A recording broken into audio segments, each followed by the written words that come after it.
Mr. TJomega, welcome to La Semana en Transformers, which is the week in Transformers in Spanish. Pleased to meet you. Pleased to have you here. You are our first international guest. So Wow. tell us a little about you, about your YouTube channel, about your history with the Transformers. We want to know about that. Ooh. All right. Well, first off, thanks for having me. Very, very glad to be here. So, for those uninformed, I am TJomega. I have been doing this YouTube thing for Transformers since, oh God, let's date myself, 2008. Been at this for quite a while. And I have been a collector most of my life. Like, I have never had a point in my life where I did not have Transformers of some kind. So, it's always been really important to me. It's always been that thing that I keep coming back to. And yeah, I've just been spending way too much of my time over plastic robots, but there's nothing wrong with that. No, absolutely. It actually, I would encourage you to spend even more time on plastic robots. And has there been any time in your life when you said, okay, I need to pause this, or sometimes you try to get off and then something brings you back? None of that? It really depends. So as a kid, I was one of those that kind of shied away from the franchise when they did Beast Wars. So that was a point where typical kid in the 90s. I went to Power Rangers. I stuck to Ninja Turtles and things like that. I learned my lesson. I should have the camera pointing on this corner where like all my sealed Beast Wars stuff is. I think I saw that Toy Hunt video. Oh man. Yeah. Oh man. Do you have a complete mint on card collection? Not a complete mint collection. It's just what I've been able to find here and there. What made you a fan of Beast Wars? Beast Wars is like, it took me a while to come along with the toys. The trans metals really pulled me in, getting back into the robotic aesthetic. And at that point, that's where I started actually following the cartoon. And as a kid, I liked it, but it was when I grew up and I rewatched it and I started realizing a lot of the things that they were doing, the story that Dinobot was telling, and all the layers of his final episode. It made me just realize just how much love went into that series. And like to this day, I don't know if there is a cartoon that puts so much into its own fiction. Would you say that it's your favorite Transformers show? I think I would. Yeah. Yeah. There's been like really good ones. I really liked animated. Yes. Yeah. I actually like Cyberverse. Yeah. Like I actually thought that was a really fun show to just sit down and binge for a while. But there's a depth to the characters in Beast Wars that I really appreciate. So it's just the one I keep going back to the most. And what would you say is your least favorite Transformers series? There's ones I could pick. There's a few that come to mind. If I have to pick one, probably Energon. I feel like a 20 episode span in Energon where they're just floating through space shooting at each other, and that's the entirety of that story. I think here in Latin America, some of the episodes are missing. They're cataloged as lost media. Yeah. Oh, you're lucky. Yeah. We're very lucky. I had to watch the whole thing. Yeah. Okay. And your least favorite toy line? Least favorite toy line. I mean, I feel like it's an easy answer to say Titanium.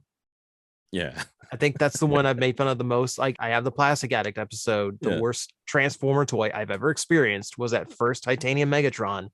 And I have not seen one since then that was worse than that thing. You know, I've been watching your videos, and one thing that really popped up was the time that you defended. I don't know where you found the list of the worst Transformers ever made. You said, no, man, there's plenty worse than that. Oh yeah. Because I can remember once upon a time, we mentioned the Angry Video Game Nerd before we started recording. Yeah.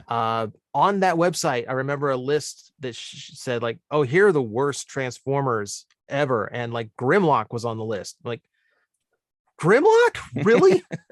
Because his T-Rex mode doesn't hide, there's no disguise to Grimlock, but that's also not the point of Grimlock. So I was trying to find that list, couldn't find it. I found that other list instead. And every one of those lists is just like comprised of buzzwords. Yeah, it's just looking to be negative, looking for attention. And it's always uninformed. It's always someone who picked it based on a Google search.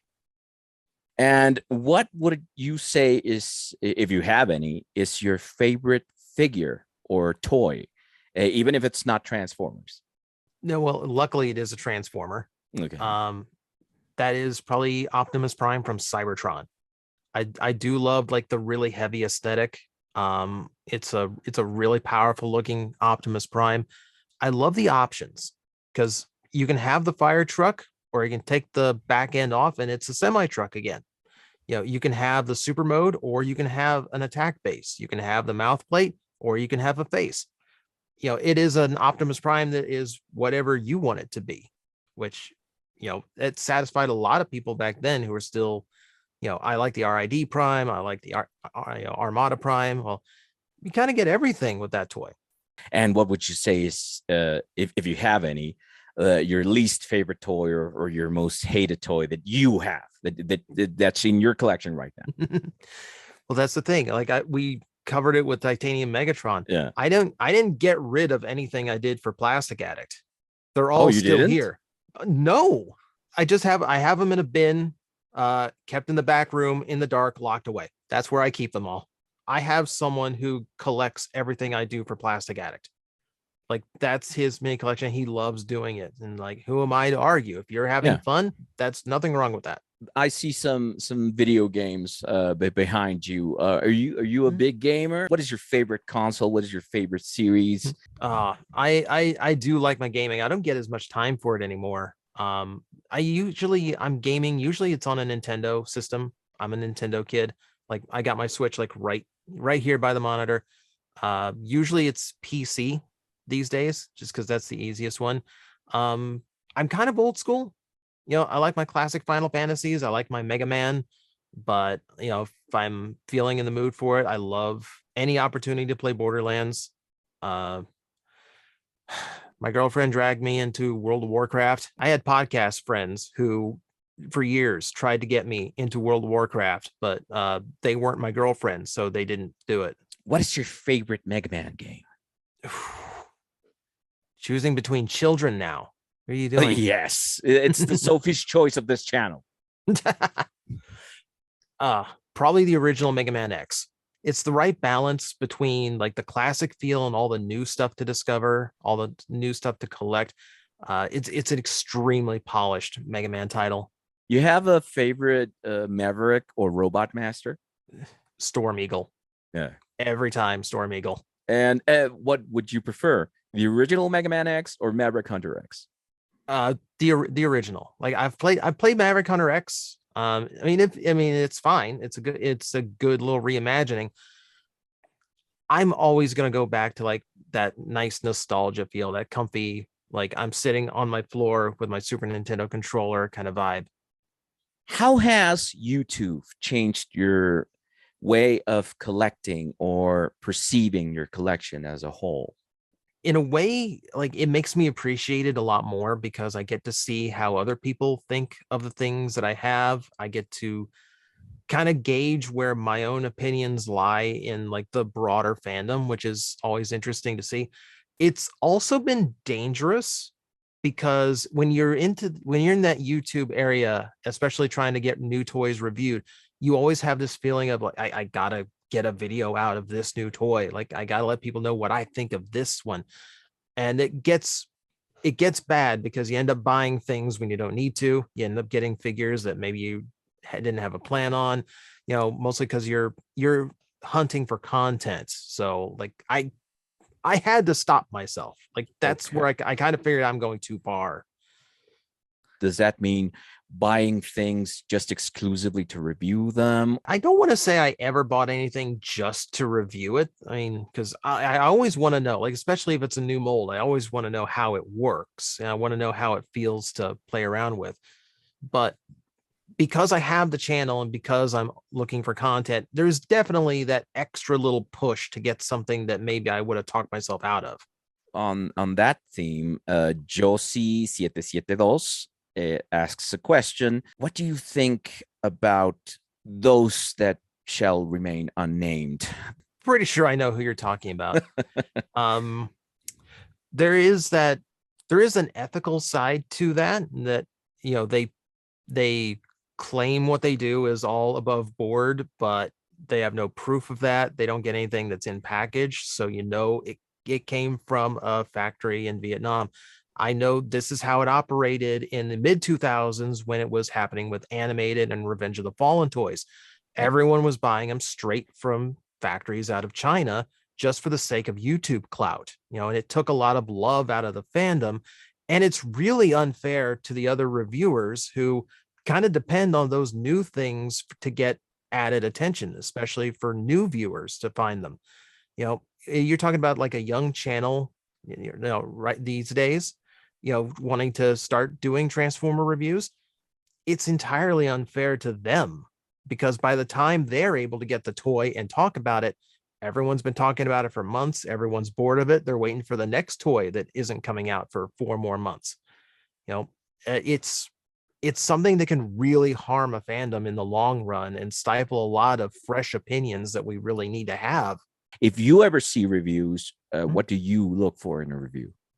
I mean, I think the first thing that bring you there is the curiosity over a new toy, Yeah. you know, or in my case, it's how do I transform that? Hang on, let me look up real quick. And that definitely is what pulls people into a reviewer for the first time, and what, you know, what decides on who I go to really is like based on style. You know, if I can tell that they're passionate about what they're doing, then I'm more likely to go back and watch them again. And I'll have just a circle of reviewers that I will go around to because, you know, I like to be informed, and I know like not everyone's reviews are going to be the same. Something that one person pointed out and explained might get glossed over in someone else's review. Have you ever dabbled into the Latin American community or another community that is not Transformers community from you know, North America? That's the thing. Because of the language barrier, no. Like I don't know how. I don't know how the fandom works in Mexico. If you got the same media and the characters were retained, I don't know if you make fun of the same characters we do. Like I have no idea. My Spanish goes as far as the Taco Bell menu. That's it. I have watched a few series in Japanese. It's very different in Japan. You know, like Optimus Prime is like yeah, they don't really even call him Prime or by name. It's always Soshneka, which is Supreme Commander. It's very like militant, you know, very professional. It's a lot more serious, you know, a lot of times. I know Beast Wars is very different in Japan. I know it got very comical. I don't know. I don't know what it was like in Mexico or if they retained the characters or not. Another question, but this time by El Optimus Ugu. How do you feel about the figures right now are being sold by price point and not by size? It does get frustrating sometimes. I know like when Astro Train came out, he's a Voyager class toy, and then they gave him an extra like caboose full of guns, you know, because they didn't add to the figure. You know, I mean, it's hard to see where my extra $25 went to, you know, when all I really wanted was the Astro Train. I kind of understand why they do it. They've only got so many toys that they can make at the leader class, and it does allow them a little bit more budget than they would if they stuck to like a $32 Voyager. But it is frustrating. It is frustrating. You know, I'm looking for Blitzwing right now because like that's my Decepticon is Blitzwing. Yeah. And I'm gonna have to pay an extra $20 because he's has these like big hand glove things. And I don't know what you think about Rodimus Prime from Kingdom. Yeah, it's hard, isn't it? Because like it's not Rodimus Prime without that big trailer. Is it worth the price point to you? You know, it is, again, back to a subjective choice. Like for me, I thought it was worth the money. but that's me who really wanted the trailer and actually did have fun with all the extra things it could do compared to like the original G1 toy. And do you like the effects parts? I know. Sometimes they can be done well, and that's fine. Like I like the ones on Omega Supreme that had the actual like the smoke coloring to the flames too, and like that works for the rocket. I get a little bit bored of just like these big like muzzle flashes. I don't remember too many Generation 1 guns like having explosive shots. We have a question by Kaiser Zeta, who says, which of your top and tier videos was more fun to make? I think that's the problem with the daily video grind is like it starts to blur in my head. I mean, I've had fun with all of them so far. Actually, I think the one I'm having the most fun with is the one I'm working on right now. Someone requested a tier list for all of the theme songs. I realize that's a very short tier list if I stick with the American themes. So I went to listen to the Japanese themes as well. Okay. And I have not paid attention to those since Galaxy Force. So, so I'm hearing a lot of it for the first time. And it's interesting trying to like put all of these in where all the themes I know go in that tier list. So I'm experiencing a lot of new things on this one. Grunge Dorito asks, what is your favorite Transformers movie? Probably the live action Bumblebee. I really like Shatter as a villain. I like a Decepticon being deceptive. That's a nice change. The connection Bumblebee and Charlie have, I believe a lot more than I do Bumblebee and Sam, considering it's 3 movies compared to 1. I keep going back to Revenge of the Fallen, and Bumblebee bursts out of the garage to save Sam, and Sam just goes like, get back in the garage, get back in there. He just like sends him off like a scolded dog. Bad dog. Love you, B. Bye. Manuel Tueros asks us, how do you see the franchise in 5 or 10 years? I have a concern about the franchise in the future. We've seen in the last 10 years, especially, the toys get smaller. They find more areas to hollow out. Some things get simpler. We already got a price hike. I get the feeling we're getting another one just because, you've seen gas prices, right? Yeah. Right. Like our stuff is made of the same thing. Yeah. So that's probably going to go up pretty soon again. And I worry more and more that the farther along we get, the more it's going to get simplified and the more places they're going to find to cut corners. I was talking in that video about how red would make sense if the main Transformers weren't so articulated. And I can feel that in the future, we might not get the level of articulation that we do now, especially for all the characters that already have really well articulated toys. So, if we have an Optimus Prime come out someday without bicep swivels or thigh swivels, and we find those parts are now just simplified and hollowed out, it would not surprise me. I don't really see it outside of shrinking them even more, which fans already complain about. I really don't see where else you go as far as like trying to make them affordable to produce. Y bueno, amigos, así llegamos al final de la primera parte de esta entrevista con nuestro amigo TJomega. Todavía tenemos bastantes preguntas que hacer, todavía tenemos bastante plática con él, así que por favor manténganse sintonizados al canal de Auvelier para seguir viendo más partes de esta entrevista con este interesante youtuber. Agradecemos infinitamente a los miembros del canal, cuyos nombres están viendo ahorita en este momento pasar por la pantalla, y agradecemos de forma especial a los miembros nivel cromo, que son Luis Eduardo Salinas, Alexis Luis y Uli Lorman. Como ya les había comentado, esta semana que ha pasado y que está pasando en este momento ha sido un poquito difícil para mí. He estado un poco sobrecargado de trabajo, lo cual es bueno, es chamba, pero también todo mi horario de grabación para los nuevos videos. Todavía tenemos pendiente el top de Beast Wars Neo, tenemos las siguientes partes de la entrevista, tenemos una Quién le queda mejor, entonces manténganse sintonizados. También quiero empezar la semana de Reed, la semana de los Vinyltech o Alternators, entonces vienen muchas cosas muy buenas. Sigan aquí y vamos a ver qué nos dice en las siguientes partes nuestro amigo TJomega, a quien agradecemos infinitamente. Amigas, amigos, soy Auvelier Martínez, nos vemos a la siguiente, bye.